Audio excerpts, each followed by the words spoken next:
¿Qué es el neoliberalismo? El neoliberalismo es bien un modelo fallido. Ortodoxia neoliberal, sin luz y agua, gobierno elitista. Vieja receta neoliberal. Estados Unidos infectada de neoliberalismo. De medidas neoliberales. Ok, vamos por partes. Otros compañeros en videos anteriores ya lo han definido. Sin embargo, en este, vamos a analizar críticamente las herencias del neoliberalismo en el terreno de la cultura, el discurso y la episteme, basados en el pensamiento crítico de Alejandro Moriano en el texto Nuestra América y el pensar crítico. La primera hipótesis que vamos a plantear es colocar al proyecto neoliberal en un fracaso irreversible. Sin embargo, la cultura neoliberal se ha mantenido sólida y firme. ¿Qué quiere decir esto? Esto quiere decir que en el campo económico el neoliberalismo ha significado un fracaso rotundo. Sin embargo, en el campo ideológico ha sido un triunfo inminente, algo que ha dificultado su declive. Como latinoamericanos, más que nadie sabemos que el neoliberalismo ha sido en gran medida desproporcional en temas políticos, económicos e ideológicos. Su desarrollo por mucho tiempo se ha consolidado en una política hegemónica del capital mundial, y se ha subordinado a políticas económicas de negocios y de grandes corporaciones. El pensamiento neoliberal latino se ha encargado de cumplir las exigencias de entidades poderosas, muchos de los cuales controlan ministerios, haciendas, economías de empresas, corporaciones grandes e importantes medios de comunicación. Es por esto que el término pensamiento neoliberal latino es equívoco, pues pretende integrar al poderoso aparato mundial de poder que controla los principales organismos internacionales de política económica. ¿Cuáles son estos? De seguro ya lo sabrás. Banco Mundial, FMI, OMC y algunos otros, quienes asesoran a múltiples gobiernos, varios de los más poderosos del mundo, y a corporaciones multinacionales, principales noticieros y medios de comunicación internacionales. Esta es una de las principales razones por las que, a pesar de que un gobierno cambie y suceda a otro, no logramos evidenciar un gran cambio, y esto es porque los principales intelectuales neoliberalistas se encuentran por debajo. Bueno, no por debajo en términos clasistas, más bien por debajo en un término de que no los podamos ver, pero que se sientan presentes en todas las políticas económicas, sociales y culturales. Sí, amigos, esto quiere decir que han intervenido en la formulación de políticas concretas de muchos gobiernos. No se diga en el Ecuador. Ahora la pregunta es, ¿estamos cerca de una emancipación del neoliberalismo? La respuesta es que no.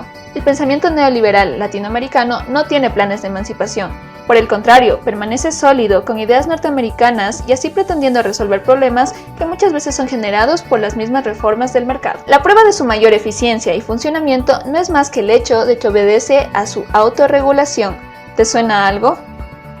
Esto quiere decir que el discurso neoliberal no obedece tanto a exigencias políticas, sino que se trata de un recurso propagandístico que convierte los mecanismos de difusión masiva en su forma de existencia. En síntesis, el neoliberalismo latinoamericano ha provocado modificaciones cardinales en los imaginarios, en el sentido de la cultura, en valores y expectativas humanas, en la gestión cultural, educacional e ideológica. No hay duda, el capital se mueve con libertad y la gente no. José Piñera fue ministro de Trabajo de Pinochet. Además de eso, fue uno de los principales neoliberales que tuvo América Latina. Piñera trató de justificar la revolución liberal que ocurrió durante la dictadura chilena con argumentos insignificantes, donde decía que ninguna de las reformas fue implementada por la fuerza. El neoliberalismo ha sido la política económica no solo de Pinochet, sino de algunos ordenamientos autoritarios de fachada constitucional, especialmente el de Fujimori, que fue responsable de algunas masacres. Sin embargo, algunos de los ideólogos neoliberales insisten en que el liberalismo comprende mercado y democracia, libertad económica y política. El mercado total quita al hombre sobre la producción de sus condiciones de existencia. El mercado no es más que la subordinación de la vida humana. Entonces, se entiende que el neoliberalismo niega la existencia del hombre como ser genérico. Su concepto de libertad se restringe a la soberanía del individuo sobre sus actos privados. La gran sutileza del liberalismo es naturalizar el mercado, convertirlo en algo ya dado desde y para siempre. en el que ineludiblemente el hombre debe ejercer su libertad. El liberalismo no ignora que la confrontación produce vencedores y derrotados. Lo dice Rebel, citado por Vargas Llosa. La libre competencia es por definición generadora de desigualdades. La tesis del mercado libre responde al interés de quienes gobiernan el mercado mundial y se benefician de la liberación de todas las restricciones al flujo de mercancías y de capitales. El neoliberalismo es el discurso del capital multinacional. El individuo como consumidor. El neoliberalismo ha pretendido construir una ontología del hombre como consumidor. Es ahí donde el mercado afirmaría la libertad de poder elegir. La figura del hombre consumidor define las relaciones del hombre con el mundo, ya sea como espectador, hincha, fan o elector. Continuando con el libro de Moyano, él nos dice lo siguiente. La categoría mercado siempre ha sido el centro del discurso libre de la modernidad, no solo en el ámbito económico, sino también en el político, cultural y simbólico.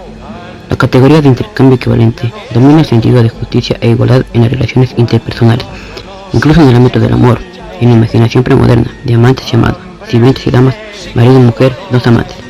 Sin embargo, en el neoliberalismo, la categoría mercado se asume una centralidad absoluta y renueva su forma. En la era postmoderna y neoliberal, derrocó a la humanidad y el estatuto del maestro de Dios y la posición central en el universo, brotó en el espacio infinito y el tiempo irreversible, el principio de incertidumbre de Heisenberg, la teoría del caos e incluso la teoría del desastre. El liberalismo despojado, compacto y sustancial ha sido irreemplazable por los temas dispersos, intermitentes, frágiles y transitorios del neoliberalismo. Al mismo tiempo, las poderosas categorías de la cultura occidental, pornografía, maldad, tragedia, son erosionadas por el viento que suprime toda trascendencia. El discurso capitalista siempre apela a la imaginación del mercado para legitimizarse. Sin embargo, hoy en día, el vértigo del mercado no solo se ha hecho más amplio y activo, y si se quiere, es enorme, sino que finalmente supera toda trascendencia y toda la muerte inherente del capital, entre las que, según Jameson, la ingeniería genética y las materias primas sintéticas logran alcanzar su pureza absoluta y liberarse de toda dependencia del valor de uso.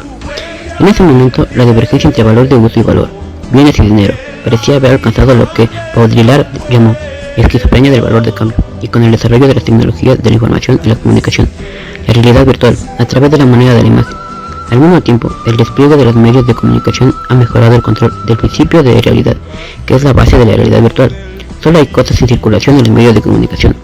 Además, el poder de los medios de comunicación se basa en la realidad que se produce a través de las imágenes y al mismo tiempo en la realidad que no se puede lograr transformando la realidad en imágenes. Esquizofrenia de valor de cambio, realidad virtual y sin superficie excéntrica profunda. El individuo no solo ha perdido su posición central en el universo, sino que también ha perdido su posición en sí mismo. El travesti parece ser la posición del universo virtual. Los travestis no son máscaras que esconden misterios sin rostro ni piel. Las características de desempeño del conocimiento actual se atribuyen a la escala de todo el mercado, la superioridad del juicio de herramientas efectivas, inválidas en la evaluación organizada, la categoría de individuos privados y su libertad, a la competitividad de la democracia y mercado, y la ontología humana como consumidores. Quizás Sarmiento cuestionó el aspecto fatalista de América Latina, de los más gastados de Argentina, caucásicos e indios, que vivían una especie de metafísica de la pradera sudamericana, y la consideraban el principal motivo de su avance. También hay una batalla en la valorización de la imaginación en América Latina. En América Latina no son los ganadores, sino los que pueden sobrevivir. Todos los demás, la gran mayoría, son los que se ven derrotados por el mercado. Sopla un nuevo viento en la vida política de América Latina, y el proceso político y electoral expresó una vez más los ideales de justicia y cambio. El nuevo político de la era neoliberal era el que sabe hacer y cómo hacerlo, según rezaba la propaganda de un candidato a presidente, Yamil Maguad, que luego sería presidente del Ecuador. Sin embargo, no hay duda de que en la era de la hegemonía neoliberal, incluso a un nivel amplio en la sociedad actual, la imagen de la eficacia mecánica y política se han convertido en un modelo político, y la imagen del tomador de decisiones se han convertido en un nuevo modelo político. Los políticos de la nueva era crearon las condiciones para el gobierno de la imaginación social, transformaron la política en tecnología, reemplazaron la superstición tecnológica con la religión y la superstición política, y reemplazaron las máquinas de procesamiento de información con Dios y el Estado. Las políticas del imperio los empoderan: terrorismo, narcotráfico, inseguridad ciudadana. Desde la perspectiva del neoliberalismo, el fracaso del neoliberalismo en satisfacer la necesidad básica finalmente revivió a su odiado rival, el populismo, y a los izquierdistas radicales de hoy. Por otro lado, como categoría de evaluación de las relaciones sociales básicas en la vida cotidiana, la capacidad simbólica de los escenarios políticos y las luchas políticas, la competencia y la efectividad se ha debilitado, pero se ha consolidado en diversos sistemas, cambios legislativos y sistemas institucionales. La competencia y eficacia del aparato del Estado en las relaciones sociales. En la fase de plena hegemonía neoliberal, la validación del Estado para obtener una economía correcta con el objetivo de llegar a estimular un mayor desarrollo entre la competencia de las empresas hacia un mercado mundial.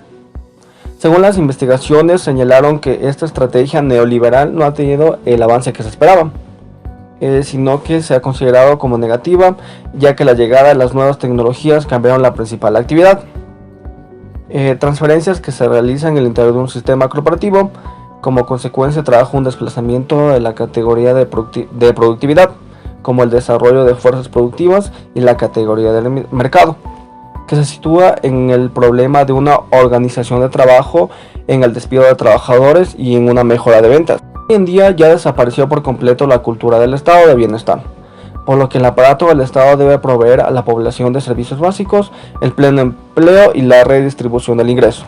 En realidad, la mercantilización del derecho a la educación vino de reformas educativas oficiales, como son los institutos o las universidades privadas, que postulan a la educación mercantil sin mayor legitimación científica, que buscaban una modificación en las aspiraciones de los estudios, como resultado de que se vio un aumento hacia los valores mercantiles sobre la figura de legitimadoras de las ciencias, el conocimiento y el humanismo de antaño. La universidad tradicional fue la explosión de las carreras universitarias, aquellas que ofrecen las destrezas necesarias para incrementar la competencia y eficacia, más que responder a una demanda de empleo, ya que las nuevas carreras se orientan en las destrezas en la esfera del comercio, más no a las tecnologías de producción. El discurso de la pobreza, los derrotados, una sociedad de desechables. La llegada del programa neoliberal llegó de una manera repentina. Dio como consecuencia una gran minimización hacia los sectores industriales y agrícolas, debido a la entrada de bienes y servicios norteamericanos. Todo esto trajo un gran desempleo, un quiebre de sindicatos y de las organizaciones tradicionales. El hombre como consumidor alrededor del mundo pueden funcionar en las regiones desarrolladas, pero en América Latina no, ya que el neoliberalismo delimitó como el discurso de la pobreza. América Latina es el continente de mayores desigualdades sociales en el mundo, mayores que África en los años 90. Según el Banco Mundial, la igualdad se ha agravado durante las últimas 3 décadas, dada una caída en los años 80, que no ha sido llegada a compensarse al pasar de los años hasta ahora. El neoliberalismo en América Latina ha transformado las sociedades en las últimas décadas. El desarrollo del individuo gracias a las cosmópolis y que las sociedades son un poco menos conservadoras en sus pensamientos, ya que se han roto los tabúes acerca del sexo, sobre el uso del condón. En fin, las familias comienzan a crecer. Las personas que son desempleadas llegan a conformar la economía informal, que serían los vendedores ambulantes que hoy vemos en la calle. Ellos no tienen derechos y básicamente su trabajo es degradado. Aparte, en los años 90 surge el renacimiento del barroco como neobarroco, los lifestyle de la cultura popular. La cultura de masas básicamente nos habla acerca de la arquitectura, el cine, cómo se transformó esto. En cambio, llegó a haber una mezcla de idiomas, literatura, transvestismo, una sociedad postmoderna, derroche y un goce de la economía. Este transvestismo cultural dentro del neoliberalismo que llegó a ocurrir en finales de los años 90, como lo denominan, es básicamente prácticamente muy bueno. ¿Por qué? 2 básicas razones. Es que se aprecia más la cultura de uno hacia adentro, básicamente en Latinoamérica. También se la reflejó bastante en los Estados Unidos.